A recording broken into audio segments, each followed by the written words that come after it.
Hi నమస్తే. Welcome to my channel Nagendra Vepuri.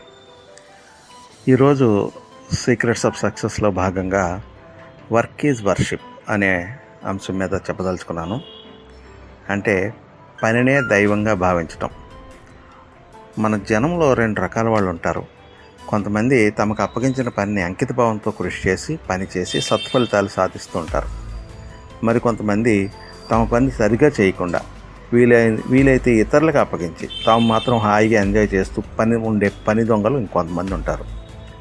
Job దొరక్క ఏదో ఒక జాబ్ వస్తే అదే చాలు అన్న రీతిలో జాబ్ కోసం ఎంతో కష్టపడుతూ ఎన్నో ప్రయత్నాలు చేస్తున్న నిరుద్యోగులు అసంఖ్యాకంగా ఉన్న దేశం మనదే.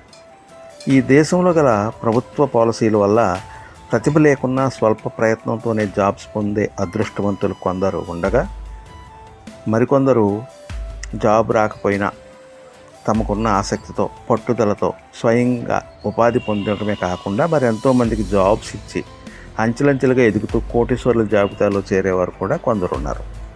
ఇకపోతే కొంతమంది బద్ధకస్తులు ఏం చేస్తుంటారంటే ఏరు దాటే వరకు ఓడమల్లన్న, ఏరు దాటాక బోడి మల్లన్న అన్న రీతిలో వ్యవహరిస్తూ ఉంటారు.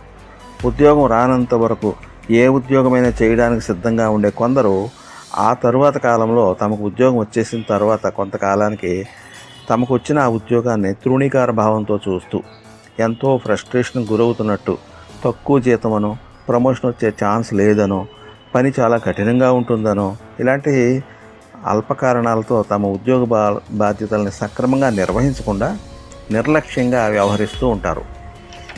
జాబ్ అంటే ఆఫ్టర్ ఆల్ అని చిన్నచూపు కనబరుస్తూ ఉంటారు. తనకి గతి లేక ఈ జాబ్లో ఇరుక్కుపోయారని తెగ బాధపడిపోతూ ఉంటారు. అంత బాధపడుతూ ఉద్యోగంలో కొనసాగే బదులు రిజైన్ చేసేసి బయటకు పోయి మరో గొప్ప పని చేసుకుని బతకొచ్చు కదా అంటే మాత్రం అలా చేయడానికి ధైర్యం కనపరచరు.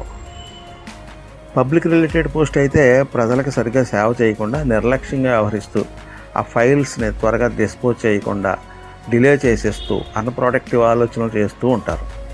ఇంకొంతమంది అయితే యూనియన్ యాక్టివిటీస్లో పాల్గొంటూ టైంని వాటి కోసం ఎక్కువగా వెచ్చిస్తారు తప్ప తాము జీతం పొందుతూ తమ అస్తిత్వానికి కారణమైన జాబ్ పట్ల అంకిత భావం కనబరచరు.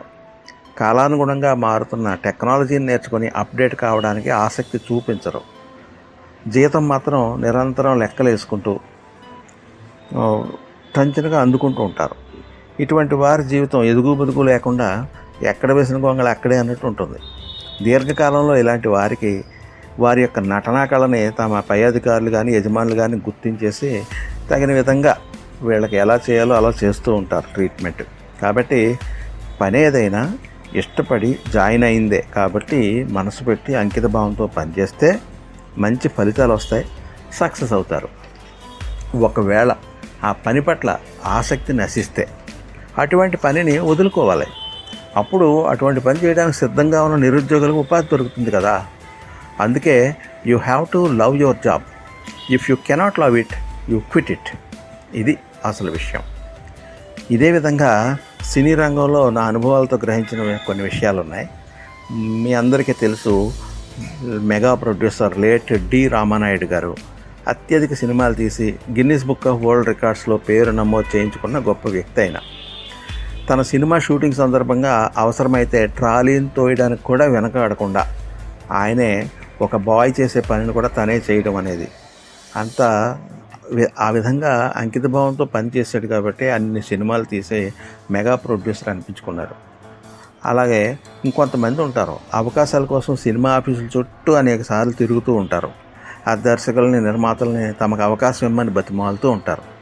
అలా అవకాశం పొందిన కొంతమంది అయితే బుద్ధిగా పనిచేసుకుని తమ టాలెంట్ కనబరుస్తూ మంచి పేరు సంపాదించుకుంటూ పైకి ఎదుగుతూ ఉంటారు, ఉన్నత స్థానానికి వెళ్తారు, కాలక్రమంలో చాలా పెద్ద పొజిషన్లోకి చేరుకోగలుగుతారు. కానీ కొంతమంది మాత్రం ఉన్నారు ప్రబుద్ధులు. వీళ్ళు అవకాశం రానంత వరకు ఎన్నిసార్లు ఆఫీస్ చుట్టూ తిరిగి బతిమాలుకున్న అవకాశం వచ్చిన తర్వాత మాత్రం కొంచెం ఫోజులు కొట్టడం మొదలు పెడతారు. తమ కారు పంపలేదని, లేకపోతే భోజనంలో చికెన్ తక్కువ వచ్చింది, ఆ పదార్థం తన నచ్చలేదని, ఇలాంటి రకరకాల వంకలు పెడుతూ తర్వాత వాళ్ళ యొక్క పర్సనల్ ప్రాబ్లమ్స్ని కూడా ఇక్కడికి లింక్ చేస్తూ వాళ్ళ షూటింగ్కి సరిగా హాజరు కాకుండా చాలా ఇబ్బందులు పెడుతూ ఉంటారు. నిర్మాతని వేధిస్తూ ఉంటారు. ఆయనకి నిర్మాణ వ్యయం పెరిగిపోతూ ఉంటుంది. ఇలాంటి వాళ్ళు దీర్ఘకాలంలో దెబ్బతింటారు. ఇలా మన కళ్ళ ముందు కొంతమంది కనిపిస్తారు ఈ విధంగా నిర్మాతలను ఇబ్బంది పెట్టి తర్వాత కాలంలో దెబ్బతిని ఇప్పుడు ఎందుకు కనబడకుండా అయిపోయిన వాళ్ళు. కాబట్టి ఏ పని చేయాలన్నా మనం ఒక పని చేయడానికి అంగీకరించిన తర్వాత మనసును పూర్తిగా దాని మీద పెట్టి బాగా పని చేసి మంచి ఫలితం రావాలి. అప్పుడే సక్సెస్ వస్తుంది, మంచి పేరు వస్తుంది. అలాగే మనం ఎంత ఎత్తుకు ఎదిగినా మూలాలు మర్చిపోకూడదు. ఎదిగిన కొద్దీ ఒదుగుండాలంటారు. ఎన్ని విద్యలు నేర్చినా వినయ విధేయతలను కలిగి ఉండాలి. కలిమిలేములు కలకాలం ఒకేలా ఉండవు. బళ్ళు వాళ్ళు అవుతాయి, వాళ్ళ బళ్ళు అవుతాయి అన్న సత్యం గుర్తుపెట్టుకోవాలి. అప్పుడే మనకి గొప్ప సక్సెస్ వస్తుంది, గౌరవ మర్యాదలు దక్కుతాయి. ఈ సందర్భంగా ఒక కథ చెప్తాను. ఒక ఆయన చెప్పులు కొందామని చెప్పి ఒక ప్రముఖ చెప్పుల దుకాణానికి వెళ్ళాడు. ఆ షాప్లో సేల్స్ మ్యాన్ ఇతనికి రకరకాల చెప్పులు చూపిస్తున్నాడు. అందులో కొన్ని సైజు కరెక్ట్గా ఉంటే ఆ చెప్పులు నచ్చట్లేదు, లేదా నచ్చిన చెప్పులకి సైజు సరిపోవడం లేదు. ఈ విధంగా ఉంటే పాపం ఆ సేల్స్ మ్యాన్ చాలా ఓపికగా కొత్త రకాలన్నీ తీసుకొచ్చి చూపిస్తూ ఉన్నాడు. ఇంతలో ఆ షాప్ ముందుకి ఒక పెద్ద కారు వచ్చి ఆగింది. అందులోంచి తెల్లటి దుస్తులు ధరించిన ఒక వ్యక్తి చాలా హుందాగా నడుచుకుంటూ లోపలికి వచ్చాడు. మధ్య వయస్సు ఆయన. ఆయన చూడగానే సేల్స్ మ్యాన్ అంతా మర్యాదగా లేచి నిలబడి నమస్కారం చేశారు. ఆయన చిరునవ్వుతో ప్రతి నమస్కారం చేసుకుంటూ అలా ముందుకెళ్ళిపోయి అక్కడ ఒక క్యాబిన్లోకి వెళ్ళిపోయి అక్కడ కూర్చున్నాడు. తీరా చూస్తే ఎవరు అతను? అది యజమాని, ప్రొపరైటర్ ఉన్న క్యాబిన్ అనమాట. అప్పుడు ఈయన అతను సేల్స్ మ్యాన్ని అడిగాడు, ఏంటి ఆయన ఎవరు అంటే, మా ఓనర్ సార్ అన్నారు. ఇలాంటి షాపులు ఆయనకి ఇంకా 10 ఉన్నాయండి, ఆయన చాలా మంచి ఆయన అని చెప్పాడనమాట. సరే అని ఈయన ఇంకా అతను ప్రయత్నం చేస్తుండగా క్యాబిన్లోంచి ఆ ఓనరు చూశాడు ఈ కస్టమర్ని. ఇతనికి చెప్పులు సరిగ్గా సెట్ అవ్వట్లేదన్న విషయం గ్రహించుకుని ఆయనే వచ్చి ఇక్కడికి ఈ కస్టమర్ దగ్గరకు వచ్చి అక్కడ కూర్చుని ఆ చెప్పులు తీసి ఆయన కాళ్ళకి తొడిగి, ఇది చూడండి సార్ ఇది అంటూ చాలా మర్యాదగా వినయంగా మాట్లాడుతూ ఇతని కాళ్ళకి ఆ చెప్పులు తొడుగుతూ అడ్జస్ట్ చేశాడు.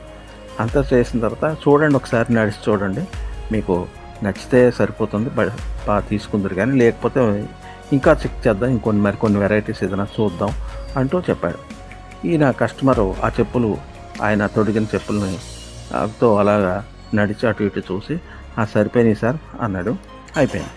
ఇప్పుడు అతను బిల్లు ఇవ్వడానికి వెళ్ళినప్పుడు ఆ ఓనర్ గారిని అడిగాడు అనమాట, ఏంటి సార్ మీరు చూస్తే ఇంత పెద్ద అయినా, నాకు వయసులో పెద్ద అయినా, హోదాలో కూడా పెద్ద అయినా మీరు వచ్చి నా కాళ్ళకి చెప్పులు తొడగటం నాకు అదొక ఇబ్బందిగా అనిపించిందండి అంటే, అప్పుడు ఆయన ఏమన్నాడంటే, పర్వాలేదు సార్, ఇది నేను ఎంతైనా కూడా ఈ షాప్కి యజమాని అయినప్పటికీ కూడా మీరు మా కస్టమర్ అంటే మాకు దేవుడితో సమానం.